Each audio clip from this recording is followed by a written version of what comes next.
दोस्तों, राम मंदिर की दान पेटी से चोरी को लेकर पूरे देश में हंगामा मचा हुआ। सब लोग यही कह रहे हैं कि ये एक बहुत बड़ी आस्था पे चोट। कुछ लोग ये भी कह रहे हैं, खास करके जो अपोजिशन के लीडर्स हैं, वो ये कह रहे हैं कि अगर राम जी स्वयं अपनी प्रोटेक्शन खुद नहीं कर पा रहे हैं तो दूसरों की प्रोटेक्शन क्या खाक करेंगे। हालांकि इस तर्क का कोई लॉजिक नहीं है, वरना ये लोग तो कल को ये भी कह सकते हैं कि अगर डॉक्टर के घर पे मौत हो रही है तो डॉक्टर अगर अपने लोगों की रक्षा नहीं कर पा रहे हैं तो दूसरों की क्या खाक करेंगे। खैर, इसका ऐसा ही एक लॉजिक बनता है, लेकिन फैक्ट यह है दोस्तों कि चोरी हुई है। अब इमेजिन कीजिए कि एक श्रद्धालु करोड़ों श्रद्धालुओं की तरह मंदिर जाता है, अपनी पूरी श्रद्धा और विश्वास के साथ दान पेटी में पैसे डालता है और इस उम्मीद पे डालता है कि वो पैसा मंदिर के काम में लगेगा। लेकिन उसका ये जो विश्वास है ये कहीं ना कहीं टूटता है तब जब वही पैसा बीच रास्ते में कोई चुरा लेता है, जब वही पैसा मिस अप्रोप्रिएट होता है। अब सवाल ये उठता है कि ये इतनी ज्यादा सुर्खियों में क्यों। देखिए, सुर्खियों में होने की बहुत सारी वजह है।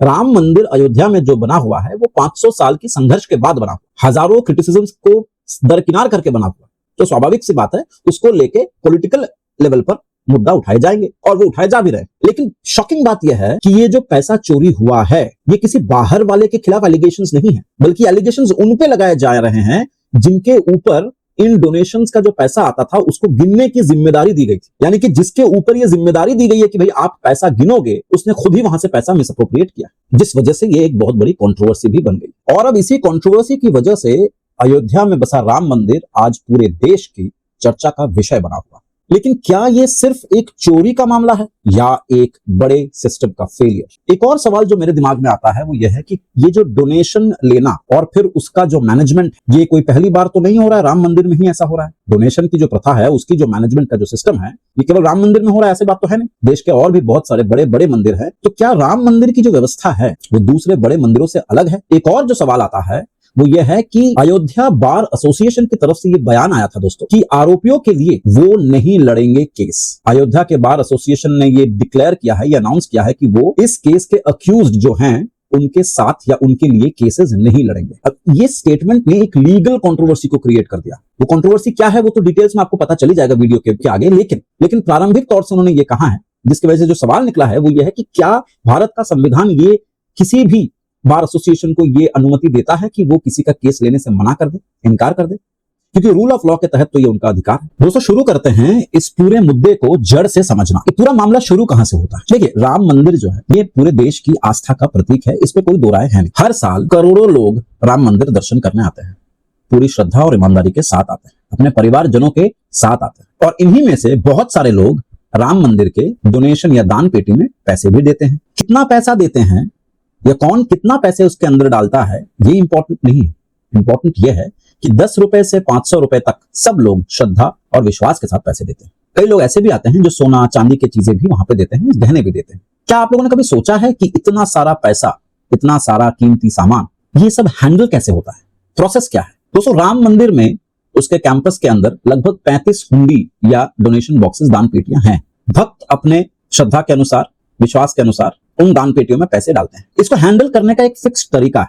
सबसे पहले जो मंदिर के ऑथोराइज्ड स्टाफ हैं वो ही इन हुंडियों को एक जगह से दूसरी जगह ले जाते हैं, जहां काउंटिंग होनी होती है वहां ले जाते हैं और फिर वहां जाके इन हुंडियों को या दान पेटियों को खोला जाता है। खोलने के बाद दोस्तों वहां पे दो कार्य होते हैं। पहला कार्य ये होता है कि दान पेटी में जितने सारे कैश हैं उनको अलग रखा जाता है और जितना सारा सोना और ये चांदी के जो कीमती सामान है उनको अलग किया जाता है। उसके बाद जो काउंटिंग की जिम्मेदारी जिसको दी गई होती है वो वहां पे पैसा काउंट करता है और ये पूरा का पूरा प्रोसेस सीसीटीवी कैमरे के अंडर हो रहा होता है। सिर्फ इतना ही नहीं, एसबीआई यानी भारतीय स्टेट बैंक का एक रिप्रेजेंटेटिव भी वहां मौजूद होता है जो कि करेंसीज को गिनते समय विटनेस करता है। तो इस पूरे प्रोसेस को देखकर आपको बिल्कुल ऐसा फील होगा कि ये काफी प्रोटेक्टेड, सिक्योर्ड और ट्रांसपेरेंट तरीके से हो रहा है। यानी कि पेपर में दिखता है कि सब कुछ करेक्ट प्रोसेस से हो रहा है, प्रोसीजर्स को फॉलो करते हुए हो रहा है। लेकिन इतने ट्रांसपेरेंट, इतने स्ट्रिक्ट नियमों के बाद भी जब एलिगेशंस उठते हैं कि गिनने वाले ऑथोराइज्ड लोगों ने ही वहां से दान पेटी से पैसे चुराए हैं या मिसअप्रोप्रिएट किया है, तो बवाल मचना बहुत स्वाभाविक सी बात है। सिर्फ इतना ही नहीं, अब तो लोगों के मन में यह भी ख्याल आ रहा है कि इतने बड़े बड़े देश के जो दूसरे मंदिर है क्या वहां पे भी कुछ सिस्टम ऐसा ही चल रहा है। क्योंकि हम सबको पता है कि चोरी तब तक चोरी नहीं कहलाई जाती जब तक चोरी पकड़ी नहीं जाती। लेकिन हमें यह बात ध्यान में रखनी होगी कि जो पहला एफआईआर लॉन्च किया गया था दोस्तों, वो राम जन्मभूमि तीर्थ क्षेत्र ट्रस्ट के द्वारा किया गया है। उनके खुद के ट्रस्ट के द्वारा केस को फाइल किया गया। एफआईआर के मुताबिक जो लोग डोनेशंस को हैंडल और काउंटिंग की जिम्मेदारी जिनके ऊपर थी उन पर ही आरोप लगाए गए। उन्होंने डोनेशन का पैसा और कीमती जेवर के कुछ हिस्से को मिसअप्रोप्रिएट किया है, ऐसा एफआईआर में कहा गया है। अब ये जो डाइवर्जन ऑफ फंड है या ये जो मिसअप्रोप्रिएशन ऑफ फंड और ज्वेलरी है, ये एक क्रिमिनल ऑफेंस है। इस मामले में लगभग 8 लोगों को गिरफ्तार किया जा चुका है। एक एसआईटी भी फॉर्म की जा चुकी है जो कार्रवाई कर रही है। अब ये एसआईटी या स्पेशल इन्वेस्टिगेशन टीम का कहना है कि इन्वेस्टिगेशन के दौरान कई सारी जगहों पे रेड्स भी किए गए हैं और उनमें से एक जगह पे उन्हें एक अलग सा डोनेशन बॉक्स मिला है जिसके अंदर ज्वेलरी भी है, कैश भी है और कुछ फॉरेन करेंसीज भी है।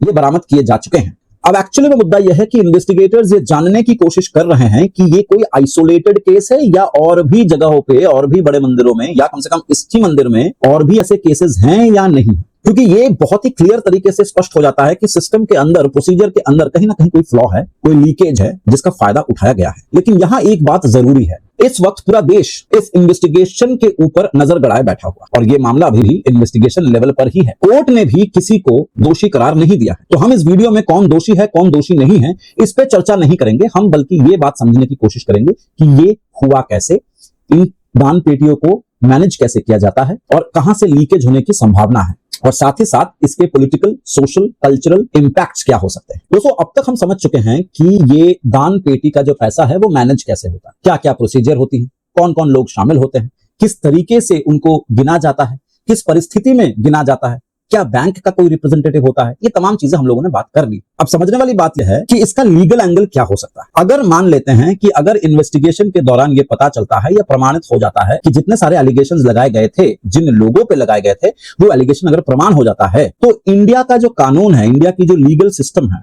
वो इस केस को किस नजरिए से देखने वाला, what will be the approach of the law of the land towards such crimes. दोस्तों, यहां पे दो इंपॉर्टेंट क्राइम्स जो है वो सामने आ रही हैं। पहला क्राइम है क्रिमिनल ब्रीच ऑफ ट्रस्ट, दूसरा क्राइम है मिसअप्रोप्रिएशन ऑफ फंड्स, या ऐसे कहा जा सकता है कि क्रिमिनल ब्रीच ऑफ ट्रस्ट और क्रिमिनल मिसअप्रोप्रिएशन। चीज को थोड़ा सा समझ लेते हैं। अगर किसी व्यक्ति को किसी ट्रस्ट या इंस्टीट्यूशन ने ये जिम्मेदारी दी है कि वो व्यक्ति उनकी जो प्रॉपर्टी, उनका जो फंड है, उसकी वो देखभाल या हैंडल करता है या करेगा, तो वो व्यक्ति उस प्रॉपर्टी का या उस पैसे का गलत इस्तेमाल नहीं कर सकता, क्योंकि उसके ऊपर विश्वास किया गया है। तो यदि इस केस में जिस व्यक्ति के ऊपर भरोसा करके, विश्वास करके ये कहा गया था कि ये मंदिर की प्रॉपर्टी है, आप भैया इसको ध्यान से मैनेज करोगे, आपकी जिम्मेदारी यही है कि आप इसको ध्यान से हैंडल करोगे, काउंट करोगे, यदि आपने वो काम नहीं किया है, आपने उसका गलत इस्तेमाल किया है, तो आपने उनका विश्वास तोड़ा है। So there is a criminal breach of trust. दूसरा प्रॉब्लम क्या है? दूसरा ऑफेंस होता है क्रिमिनल मिसअप्रोप्रिएशन। इसमें क्या हो रहा है, जब किसी व्यक्ति के पास किसी दूसरे की प्रॉपर्टी या पैसा होता है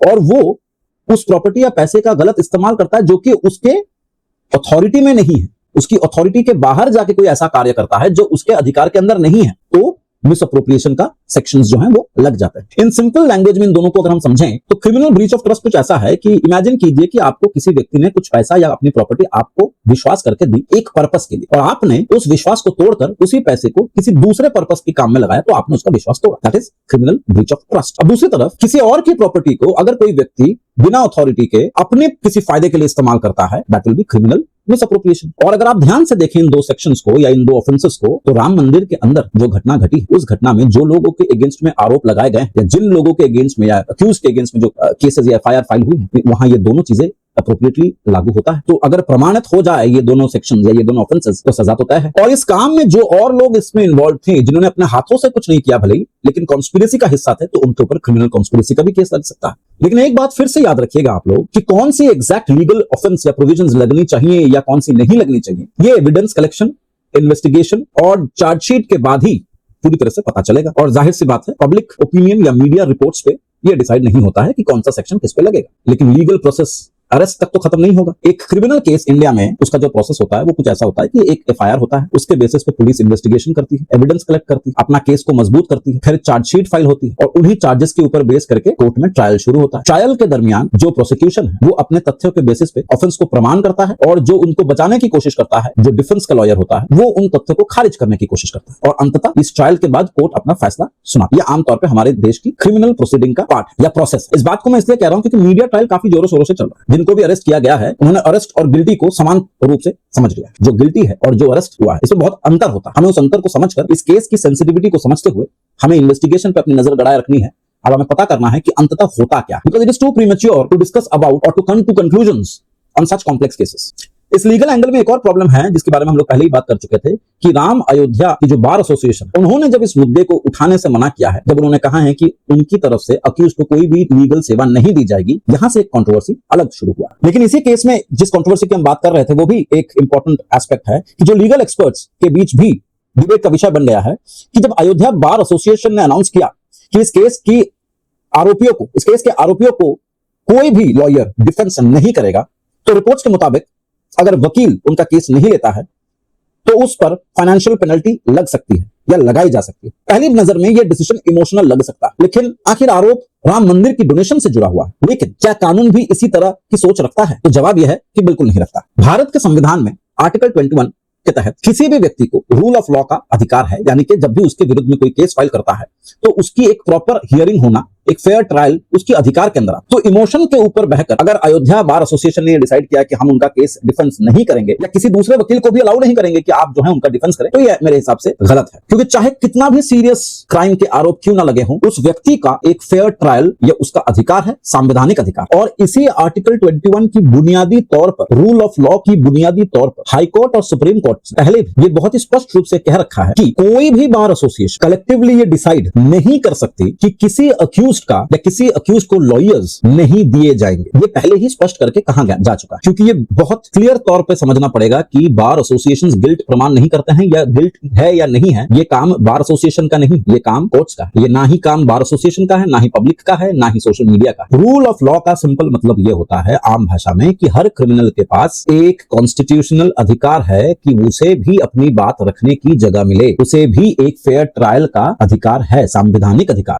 दोस्तों, अब तक हम लोगों ने देखा कि अयोध्या राम मंदिर का जो केस चल रहा है रिलेटेड टू द थेफ्ट, वो हुआ कैसे, या किस किस्म से उसकी जो दान पेटी का जो सामान है, जो कैश है, वो किस तरीके से मैनेज होता है। हमने ये भी देखा कि एक्चुअली में मुद्दा शुरू कहां से हुआ था और इसको एक्चुअली में कोर्ट तक कौन लेके गया है। हमने ये भी देखा है कि लीगल प्रोसेसेस क्या हो रही हैं और करंट सिचुएशन में किस लेवल पर इन्वेस्टिगेशन अभी चल रहा है। लेकिन इन सब तमाम सवालों और जवाबों के अलावा भी एक और सवाल है जो मेरे हिसाब से सबसे ज्यादा इंपॉर्टेंट सवाल है, और वो ये है कि क्या इस पर्टिकुलर केस को एक सिंपल सा थेफ्ट का केस मानकर समझ लेना चाहिए? मेरे हिसाब से नहीं, क्योंकि ये केवल एक चोरी का मुकदमा नहीं है, ये कोई चोरी का केस नहीं है। आमतौर पे अगर ये किसी नॉर्मल ऑर्गेनाइजेशन की बात हुई होती या किसी नॉर्मल इंस्टीट्यूशन की बात हुई होती तो किसी न किसी राज्य के क्राइम बीट के पेज पर ये खबर रहकर गायब हो जाती। लेकिन ये सवाल राम जन्मभूमि का, राम जन्मभूमि के मंदिर का है, अयोध्या के राम मंदिर का, एक ऐसी इंस्टीट्यूशन जो कि भारत के आस्था का प्रतीक है।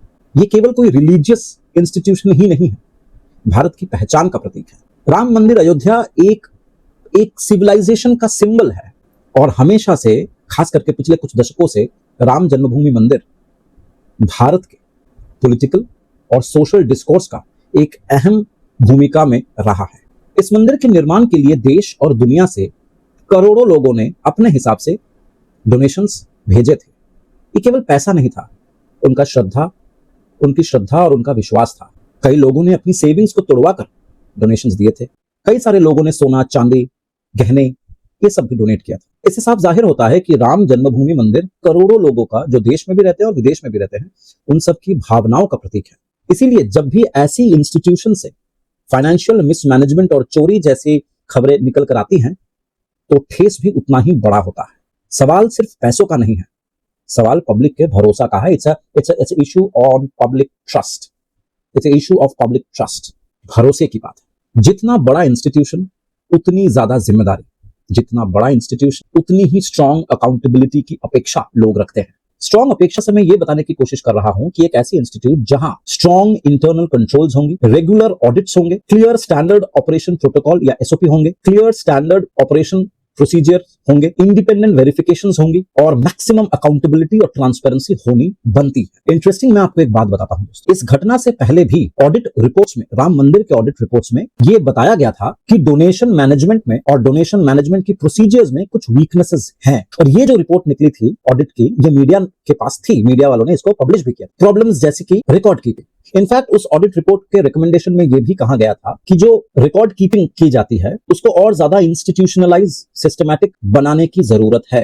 कुछ ऐसे एसओपीज की जरूरत है जिनको फॉर्मली इंस्टिल करना जरूरी है। ये सब डॉक्यूमेंटेड है रिपोर्ट्स, ऑडिट रिपोर्ट्स में। इसका मतलब मैं ये नहीं कहने की कोशिश कर रहा हूं कि अगर इन सब रिपोर्ट्स को मानकर चीजों को किया जाता, सही किया जाता, तो शायद ये चोरी नहीं होती। ऐसा मेरा कोई अपेक्षा नहीं है। क्योंकि देखिए, चोरी करना हर इंसान के अंदर एक पोटेंशियल क्रिमिनल होता है। सिचुएशन के मद्देनजर रखते हुए कुछ लोगों का वो चीज बाहर आता है, कुछ का नहीं आता। लेकिन पॉइंट यह है कि उसके बाद की कार्यवाही कैसे की जा रही है। मैं सिर्फ कहने की कोशिश ये कर रहा हूं कि इन तमाम रिकमेंडेशन को अगर मान लिया गया होता तो ऐसी घटनाओं से बचने का एक स्ट्रॉन्ग प्रोटेक्शन शील्ड जैसा होता। हो सकता है कि इसके बावजूद भी चोरी होती, लेकिन एक और प्रोटेक्शन लेयर जो है वो दिया जा सका। अब इस पूरे मुद्दे का पॉलिटिकल इंपैक्ट भी कुछ कम नहीं है दोस्तों। सोशल इंपैक्ट तो है ही, पॉलिटिकल इंपैक्ट भी कुछ कम नहीं है। पॉलिटिकल हिस्ट्री में इंडिया के और इनफैक्ट आज के पॉलिटिक्स में भी राम मंदिर एक बहुत ही वाइब्रेंट टॉपिक रहा है, हमेशा से ही बहुत ज्यादा सेंसिटिव रहा है। It's a very highly sensitive issue in Indian politics. इसलिए नेचुरली जैसे ही ये कारनामा सामने आता है, ये कांड सामने आता है, तो ऑपोजिशन वालों ने कोई कसर नहीं छोड़ी इस पूरे चीज को क्रिटिसाइज करने के लिए, ट्रांसपेरेंसी और अकाउंटेबिलिटी को क्वेश्चन करने के लिए। स्वाभाविक सी बात। लेकिन मैं पूछना चाहता हूं कि किसी एक इंडिविजुअल की वजह से या कुछ चोर मानसिकता के लोगों की वजह से पूरे के पूरे इंस्टीट्यूशन को गाली देना, इससे कोई सेंस नहीं बनता है। लेकिन हम सेंस की उम्मीद उन्हीं से कर सकते हैं जिनके अंदर थोड़ी बहुत सेंसिबिलिटीज हो। हमें पता है कि ऐसे सिचुएशंस किसी के भी साथ कभी भी हो सकता है। इसकी प्रोटेक्शन ज्यादा जरूरी है, प्रिवेंशन ज्यादा जरूरी है। लेकिन गलती से भी अगर ऐसा कुछ होता है तो अपोजिशन वाले इस पे कीचड़ उठा लेंगे, वो सवाल करेंगे और हमें उसका जवाब देना होगा। वो तो proper investigation and also conviction. और मेरे हिसाब से यही एक मैच्योर गवर्नमेंट, एक मैच्योर डेमोक्रेसी का एक सिंबल होता है। तो अपोजिशन सवाल पूछ रहे हैं, राम मंदिर को क्वेश्चन कर रहे हैं, कुछ लोग राम को क्वेश्चन कर रहे हैं। ये सब चलता रहेगा। ये इंडिया का पॉलिटिक्स में ये खेल हमेशा चलता रहेगा। इसमें देखने वाली बात यह है कि कन्विक्शन हो रहा है कि नहीं हो रहा है। मेरा मुद्दा सिर्फ ये है।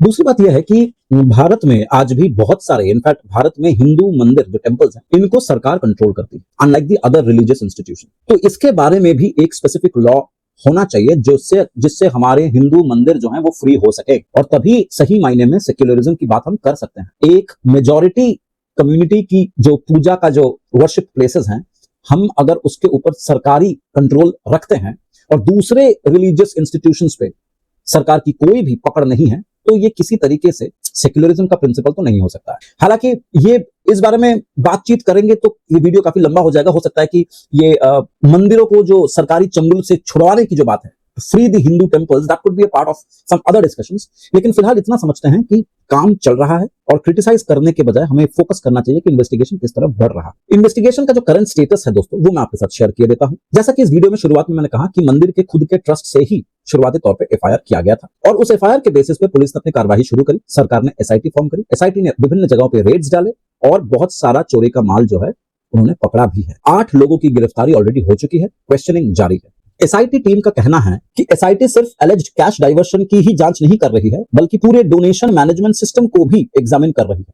जैसे क्या स्टैंडर्ड ऑपरेटिंग प्रोसीजर्स का सही तरीका होना चाहिए, क्या रिकॉर्ड कीपिंग में कहीं लैप्स थी, क्या मॉनिटरिंग सिस्टम में कोई वीकनेस थी, और क्या ये एक आइसोलेटेड इंसिडेंट है या नहीं। ये सिस्टम के अंदर और भी कितने लूप होल्स हैं उसको भी जांच कर रही है, उसको भी देख रही है। इस बीच कुछ पिटीशंस भी फाइल किए गए हैं जिनमें मांग की गई है कि इस केस की जांच किसी और इंडिपेंडेंट एजेंसीज जैसे सीबीआई से करवाई जाए।